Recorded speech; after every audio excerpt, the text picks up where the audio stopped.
Good morning, students. How are you? I hope you all are fit and fine.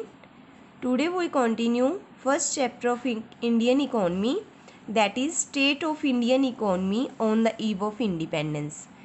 Previous lecture में हमने first topic start किया था, that is nature of economy. इसमें हमने 2 points discuss किए थे. First, under develop economy and second is stagnant economy.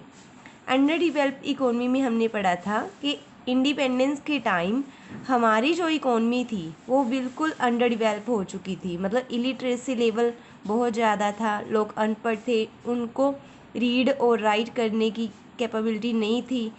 Second, inadequacy in infrastructure बहुत कम था, जैसे transport, electricity, means of communication, तो ये सारी फैसिलिटीज़ बहुत कम थी. थर्ड, एग्रीकल्चर इकोनमी के जो ज़्यादातर अप्रोक्सीमेट 60% पॉपुलेशन क्या थी, एग्रीकल्चर पे डिपेंड थी, और हमारी एग्रीकल्चर क्या थी, बैकवर्ड थी, जिसकी वजह से लोगों का लिविंग स्टैंडर्ड भी बहुत कम था. फोर्थ पॉइंट, लो पर कैपिटा इनकम. पर कैपिटल इनकम मीन्स पर हेड की जितनी इनकम होनी चाहिए थी उतनी वो नहीं अर्न कर पा रहा था. Fifth, less development of industries. हमारी बेसिक इंडस्ट्रीज़ ज़्यादा थी और जो इंडस्ट्री टेक्निकल इंडस्ट्रीज़ हैं, हैवी इंडस्ट्रीज़ हैं, उनकी बहुत ज़्यादा कमी थी. और जो लो लेवल इंडस्ट्रीज़ थी, जैसे बेसिक इंडस्ट्रीज़ थी, उनकी डेवलपमेंट भी बहुत ज़्यादा कम थी. ये था first point, under developed economy. And second हमने पढ़ा था स्टेगनेंट इकोनमी. स्टेगनेंट इकोनमी में हमने पढ़ा था कि हमारी इकोनमी ग्रोथ तो कर रही थी बट बहुत ज़्यादा स्लो, बहुत ज़्यादा धीरे. तो हम कह सकते हैं कि हमारी इंडियन इकोनमी में ग्रोथ रेट में बहुत लिटिल चेंज आ रहा था. आज हम करेंगे third point, that is semi federal economy. Indian economy was mixed economy on the eve of independence. It was neither federal nor a capitalist economy. It is a combination of both. Means जो हमारी economy थी independence के time वो mix economy थी, ना ही तो fully federal system था और ना ही फुली कैपिटलिस्ट सिस्टम था. ये कॉम्बिनेशन था दोनों का. तो हम पढ़ेंगे क्या होता है फेडरलिस्ट सिस्टम एंड क्या होता है कैपिटलिस्ट सिस्टम. फर्स्ट है federalism system. Federalist system means zamindari प्रथा. Zamindari system was introduced by British government. British government ने जमींदारी सिस्टम को इंट्रोड्यूस किया इंडिया में, जिसमें क्या था, जमींदार ही लैंड का ओनर होता था. Actual cultivator had no legal right on the land. जमींदार क्या करता था, अपनी ज़मीन को कल्टीवेटर को दे देता था कल्टीवेट करने के लिए, पर कल्टीवेटर का उसके ऊपर कोई अधिकार नहीं था. वो सारा अधिकार किसका था, ज़मींदार का था. वो क्या करता था, ज़मींदार कल्टीवेटर को कुछ पैसे एज अ रेंट दे देता था, बट पूरा अधिकार कल्टीवेटर का नहीं था. ज़मींदार was the owner of land. मालिक कौन था ज़मीन का, ज़मींदार था. एक्चुअल कल्टीवेटर हैड, जो कल्टीवेशन करता था, कटाई बिजाई करता था, उसका कोई अधिकार नहीं था. He has no legal right on the land. Land revenue was fix, जो उसको फिक्स रेवेन्यू मिल जाती थी और बट बहुत कम थी, दिनों दिन बढ़ तो रही थी बट बहुत कम. The condition of cultivator was backward. Cultivator का कोई अधिकार नहीं था, उसकी जो पोजीशन थी बिल्कुल बैकवर्ड थी. They could not use better means of production. In some parts in India there was a royalty and Marwadi system prevailed. The landlord used to get their land cultivated by the tenant cultivators. मतलब उनका कोई अधिकार नहीं था वहाँ पे, Malwadi system था, मतलब ज़मींदार का ही अधिकार होता था. वो तो सिर्फ कल्टीवेटर को कल्टीवेट करने के लिए देता था और सिर्फ उसको एक रेवेन्यू का पार्ट ही दिया जाता था. Thus the owner tenant relationship developed throughout India. तो हम कह सकते हैं उस समय जमींदारी प्रथा थी, ब्रिटिश गवर्नमेंट ने इसको इंट्रोड्यूस किया. सेकंड, इंडिपेंडेंस के टाइम या तो कैपिटलिज्म सिस्टम था. Capitalism system came into existence during British rule. It can be explained in following veg. Capitalist industries और सेकंड कैपिटलिस्टिक एग्रीकल्चर. इसका मतलब है कि जो इंडस्ट्रीज़ थी और एग्रीकल्चर थी उस पर पूरा अधिकार किसका था, अंग्रेज़ों का. जो उनका दिल चाहता, जो उनका जिसमें उनका फ़ायदा होता, वो सिर्फ उन्हीं इंडस्ट्रीज़ की डेवलपमेंट करते, उन्हीं इंडस्ट्रीज़ को लगाते जिसमें सिर्फ और सिर्फ ब्रिटिश का फ़ायदा था। और एग्रीकल्चर में भी वही फसलें उगाते, वही फसलें उगाने की परमिशन देते जिनमें उनका फ़ायदा था। Capitalist industries, a large number of capitalist industries was establish, जैसे कॉटन इंडस्ट्रीज थी, जूट थी, स्टील थी, शुगर, पेपर थी। Heavy amount of foreign capital was invested in these industries, ज़्यादा पैसा वो क्या करते थे, इन इंडस्ट्रीज़ में लगाते थे। क्यों? क्योंकि इनमें उनका फ़ायदा था। These industries were owned by foreigners, कौन ओन करता था? फॉरनर के हवाले थी ये सारी इंडस्ट्रीज़ हैं।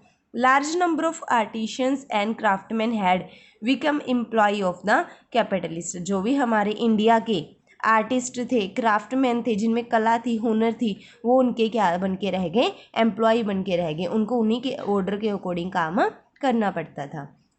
एग्रीकल्चर भी क्या थी? उनके अंडर थी। जो भी उनका इंटरेस्ट था, जिनमें उनका फ़ायदा होता था, वही प्रोडक्शन होने देते थे। तो ये हो गया रजा आपका point number 3, semi federal economy, मतलब मिक्स इकोनॉमी थी, ना ही तो फुली फेडरलिज्म था और ना ही फुली कैपिटलिज्म था। Point number 4, depreciated economy.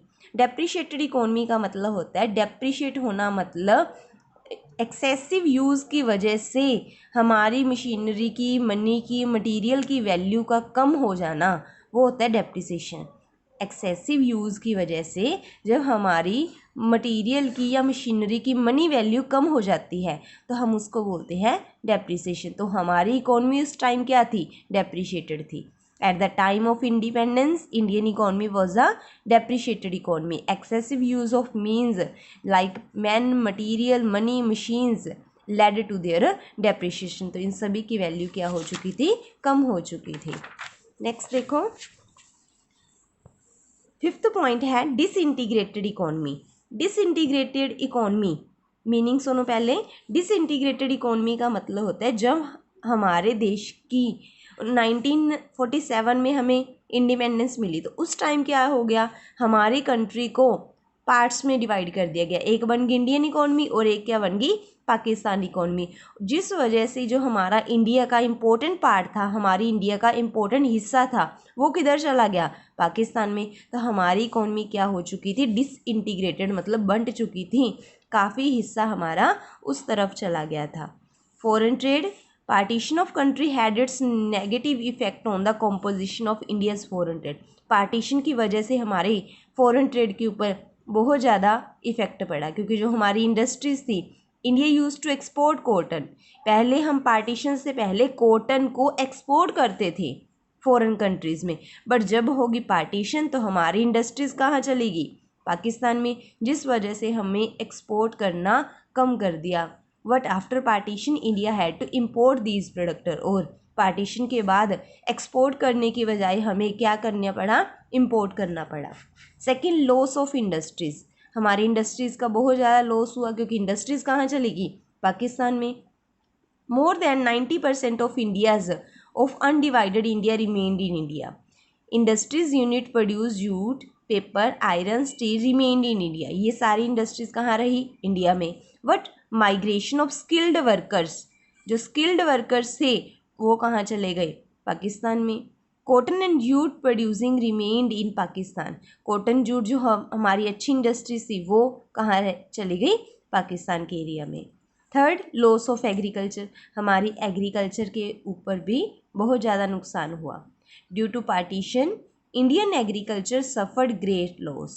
Shortage of food grain की कमी आ गई। India got 82% of population and 65% of food grain area. देखो पॉपुलेशन कितनी आई हमारी?